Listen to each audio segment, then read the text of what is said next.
Welcome to IVF This, episode 111, The Gap versus the Gain. Welcome to IVF This. I'm your host, Emily Ginn. After 10 years of primary and secondary infertility due to both male and female factor infertility, I am now the mother to 3 beautiful miracles. I am married to my favorite person in the world. I'm a social worker, a life coach, and an IVF warrior. I'm here to teach you how to manage your mind and emotions during your IVF journey, to break free from anxiety and regain control of your life, even in the midst of infertility. I'm going to teach you how to say IVF this to how we think about, talk about, and experience infertility. Let's go. Hello, my beautiful friends. I hope you are all doing so well. I was talking to a potential client the other day. She had booked a mini session, and we were going through a couple of questions that I ask at the beginning, just trying to get some background and stuff like that. And she was talking about how she was going into her second full cycle, like a full retrieval cycle. Her first cycle did not produce any embryos. Like, she went through the retrieval, and then the ones that fertilized, they arrested at some point in the process. So this was her second attempt for embryos. But what struck me and what spurred my desire to talk about this concept on the podcast is that she said something that I have heard many times over from clients, from colleagues, from friends going through IVF. And that's, I did it all for nothing, or like some variation of that, right? When I was talking to my client, the thing that we discussed is the thing that I want to share with you, right? Now, before we kick it off, I want to make sure is very clear. Abundantly clear, like irrefutably clear, that we as humans judge our experience by the outcome. It's human. It's normal, pretty much by our default thinking. If this is you, there is nothing wrong with you. But I want you to think about the possibility that there is another option. There will be times that you may find it beneficial or even therapeutic. Like everything that I offer in this podcast, it's an option, right? There are times that you might find this concept or this idea beneficial. And there are going to be some times that you might want to be like, screw off, Emily. Either is totally fine. It's not going to hurt my feelings one bit. But the purpose of this episode is to show you, just like for everything, that there is another way to view these situations in which you feel like you come out of the experience, the stimulation part, the egg retrieval, the embryo development stage, if you're doing genetic testing, and certainly if the transfer is unsuccessful, there's an option, a different way to think about it, a different mindset, right? So let me introduce you to the concept of the gap versus the gain by the person who created it, Dan Sullivan. His book, cleverly titled The Gap versus the Gain, The High Achiever's Guide to Happiness, Confidence, and Success. It's kind of a mouthful, but here we are. It's a great book, by the way. So to help explain his concept, I want you to remember the episode that I did on the negativity bias, right? It's a good one to re-listen to because this concept, what I'm about to talk about, is building upon your understanding that we have a pre-existing negativity bias that lives in our brain rent-free. So 2 things that I want to teach you in this podcast. I want to teach you what the gap versus the gain actually is. And I want to make sure that you have a way to implement this information into your life so that you can start recognizing when you're measuring yourself in an unuseful way and can intentionally set yourself up to create something that you actually want to measure life in a way that compounds your happiness or compounds maybe feeling grounded or feeling neutral, right? Happiness isn't the end all be all. We just don't want to be in pain all of the time. And so that's what I want for you. So the gap versus the gain, and then a way to implement that idea. Easy peasy. So I think before we get into the specifics of how to measure anything, we can pretty much all agree that measurement has value, right? It's how we know that we've made progress. When I worked in hospital case management and then corporate healthcare, we used to throw around the phrase regularly, you can't manage what you don't measure. And I even still use that, a variation of that in like, we can't fix what we can't see when I talk to my clients, right? Now, if you are in the corporate world, you may have just vomited a little bit in your mouth. Totally understandable. I nearly did when I said it, because the corporate world kind of borders a little bit on being obsessed with key performance indicators and scorecards and dashboards and measuring, because we do know that measurement has benefit. We couldn't manage what we don't measure. And so I'm absolutely not encouraging any of us to obsess over measurement, but I do believe that it's important that we set ourselves up for success with the way that we think about the way that we measure our progress in our lives, certainly within the context of infertility and fertility treatments. Because what I found that most of us are kind of doing it wrong. Well, let me rephrase that, because wrong is like an absolute term, and I don't really like to use absolute terms. So I think that most of us do it in a way that doesn't serve us. I think that's probably a better way to word it. We're really setting ourselves up to feel discouraged and defeated by how we're doing it. And we're pursuing happiness and we're measuring ourselves against the wrong thing or the thing that doesn't serve us. We're measuring ourselves against the gap versus the gain. So what do I mean by gap versus gain? Why do we care? Unhappiness, pain, comes from measuring ourselves against where we are relative to where we want to go. So in other words, unhappiness comes from measuring ourselves against where we are to where we want to go. I don't know that was in other words. I think that I just restated that completely. But happiness, on the other hand, is what we create when we measure the progress we've made based on where we've come from. Are you following me? Okay. When I hear people say, and I hear it all the time, I just don't feel like I'm living up to my potential, or I don't think this person is living up to their potential, his or her potential, right? Have you said this? I have. Hell, I think I married my first husband based on what I perceived to be his potential to begin with. So it's a thing that a lot of us get caught in. But I think for a lot of us, what is true, and it's good to remember and good to know, is that none of us will ever live up to our potential. This doesn't mean we can't, or we can't love our lives, or we can't be extremely successful, or whatever. One of my favorite coaches, Krista St. Germain, she put it like this: it's just to say that our potential always exists in the future and we live in the present. So it's impossible to measure ourselves against our potential, because what is our potential even? Our potential is a thought. It's an idea. It's not a real thing. It's a concept. It's a construct. Our potential just describes our ideas of what is possible for us, but it's not a fixed point. It's not like a tangible thing that exists. So until we die, I know this got morbid real quick, but until we die, none of us are ever living up to our potential. Doesn't mean we're not loving life. It doesn't mean we're not doing amazing things or seeing success. It just means that it's an impossible thing to measure ourselves against because it's a concept. Let me offer you this example. And surprisingly, it's a sports metaphor, which is not like a big strength of mine, so bear with me. But in the United States, we just wrapped up the men's and, most importantly, the women's college basketball finals. If you're not familiar with it, it's a massive bracket-style single elimination tournament. I'm not a huge fan of basketball, most sports besides soccer, really, but my husband loves basketball. And the women's tournament got enormous, huge press coverage this year because there are some incredible players out there right now. The final game was between the University of Iowa, which has Caitlin Clark, who is an extraordinary player, like a player of her generation, right? And Louisiana State University, LSU, which has like one of the deepest benches in sports right now. Just an extraordinary team. Right? It's unreal. It's a phenomenal team. But the reason this ties into what we're talking about is because the winner was determined based on who scored the most points. That's it. In this case, it was LSU. It was not determined nor measured based on the combined total of each team's hypothetical potential, right? It wouldn't make any sense if any championship was played like that. Both teams started at 0. And at the end of the game, we take a retrospective look and we measure the team based on the points that they gained, right? Okay, that's what I mean by focusing on the gain. That's how we want to do it. Or alternatively, how we can measure a goal. Krista, the coach I mentioned before, she offers this example. Think of this like we're running. If we were measuring ourselves by our potential and we were running, that would be like measuring ourselves based on how close we are to the horizon.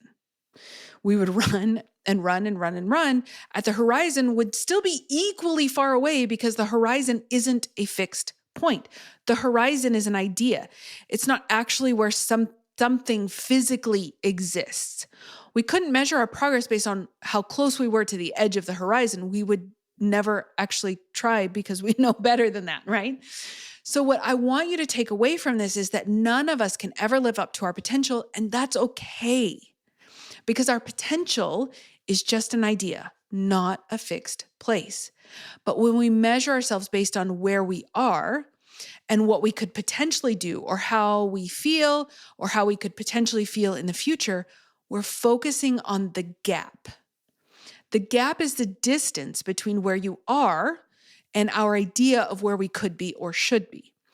The gap is based on where we are relative to potential. On the other hand, the gain is what we find when we look backward and measure how far we've come based on where we started.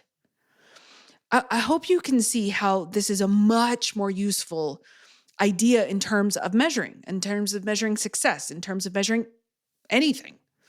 So again, unhappiness comes from measuring ourselves against an ideal because we'll never hit it, because the ideal will just keep changing, just like the horizon. And happiness is what we get when we measure the progress we've made based on where we came from. So the client that I talked about at the top of the episode, what we discussed was 1, she's categorized as unknown infertility, and 2, how her doctor explained that on her WTF call. If you're not familiar, that's what is referred to as when something goes wrong in the cycle or any part that failed or did not meet expectations, and you talk to your consultant and you're like, what the F just happened? That's the WTF call. Anyway, her doctor explained that watching like her body and her response to the medication during the stim cycle, the doctor learned a lot about how her body reacted to the meds. And now the doctor has some suspicions that there's maybe some silent endometriosis. And so they're going to do a bit of a workup before kind of launching into cycle 2. It's very easy to say that it was all for nothing, which is the gap, because we're measuring the outcome, right? And since the outcome was incongruent with her expectations, understandably so, that thought left her feeling extraordinarily defeated, hopeless even. But it wasn't all for nothing. Her and her medical team learned a lot about her body and how her body responds to medications and how there may be something else going on that is contributing to their difficulty. So it wasn't for nothing. Identifying the gain is all about being willing to be wrong about measuring only the outcome. We can acknowledge that the outcome was not what you hoped for. That's not what we're saying. We don't have to sugarcoat the disappointment, the sadness, the hopelessness associated with that. As long as we're also taking into consideration the things that were gained during this process.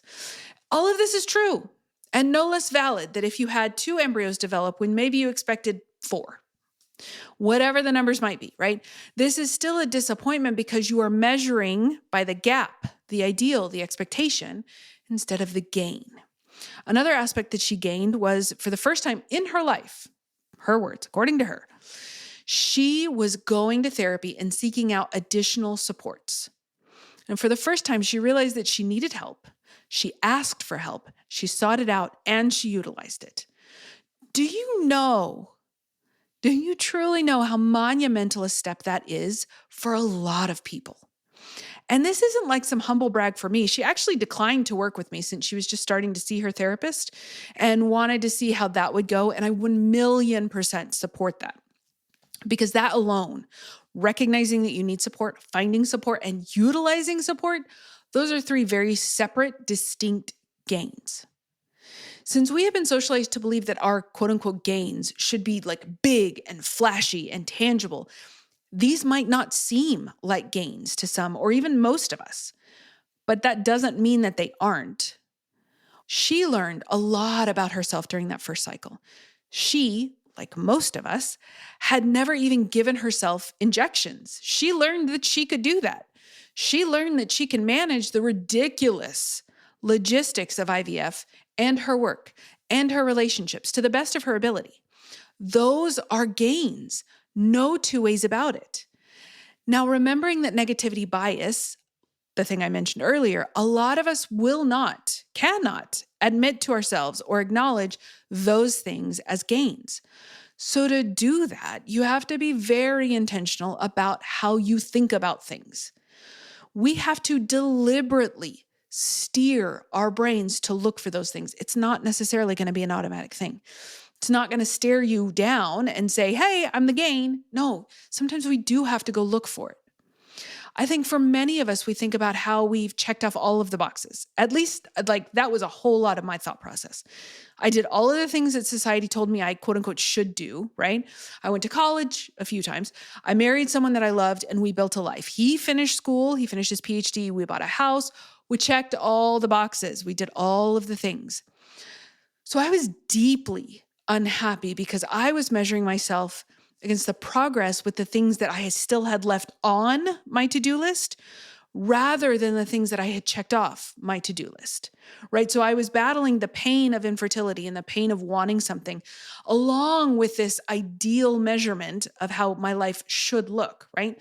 Super painful. I was perpetually caught up in the, okay, what's next mentality, never truly allowing myself to relish, like really relish, sit in, enjoy, relish what I actually created in my life.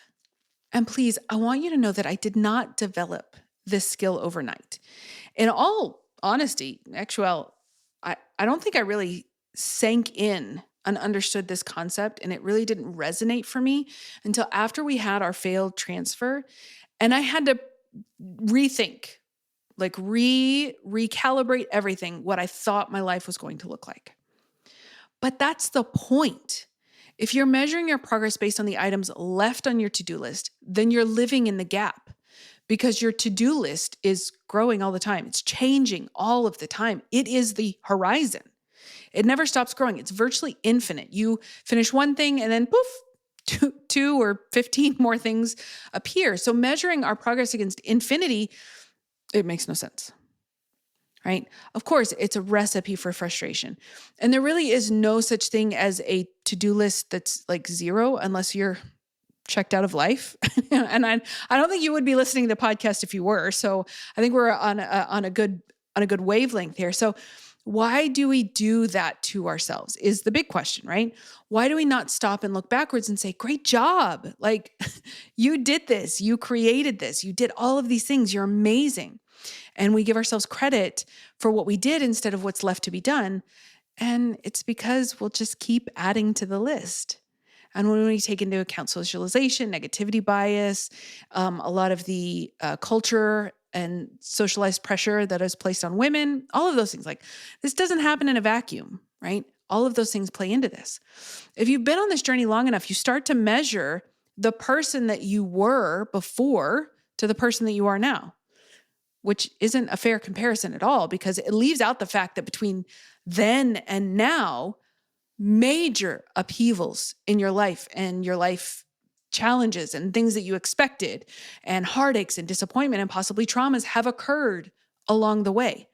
So we want to measure the progress that we've made since we started this journey, however minuscule you think the gain might be. That alone puts us back into the gain. Measuring how we feel now against how we feel in the future, you're going to be in the gap. And that's not where you want to be. It's a recipe for misery. If you're really scratching your head as to any possible gain could be, I want you to hear me when I say this. You could have thrown in the towel and given up on treatment, which there's nothing wrong with that, on relationships, on your career, on life, and you didn't. You kept putting one foot in front of the other. Here you are. You're listening to a podcast talking about improving your mental health. That's something.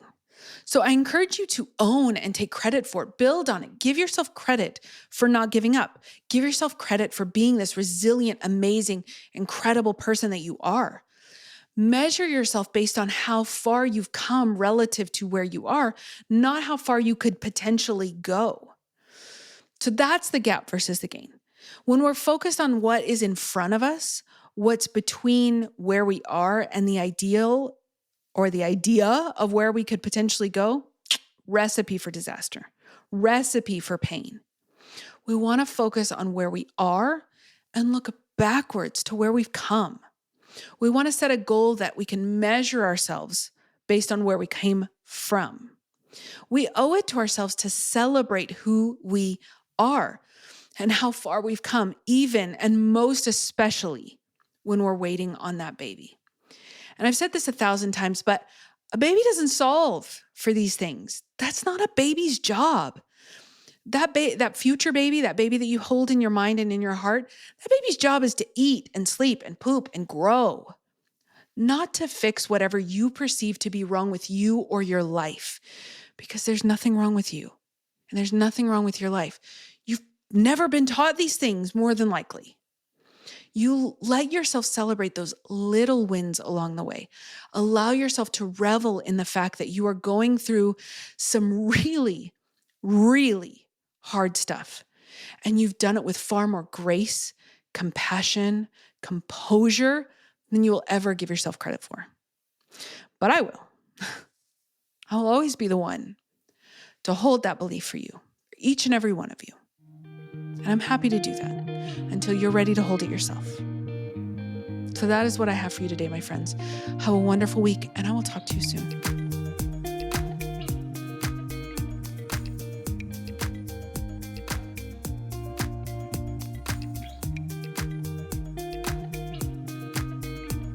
Thank you for listening to this week's episode of IVF This. If you like what you've heard, click subscribe and follow to make sure you don't miss an episode. And if you want to learn more, head over to www.ivfthiscoaching.com to learn how to work together.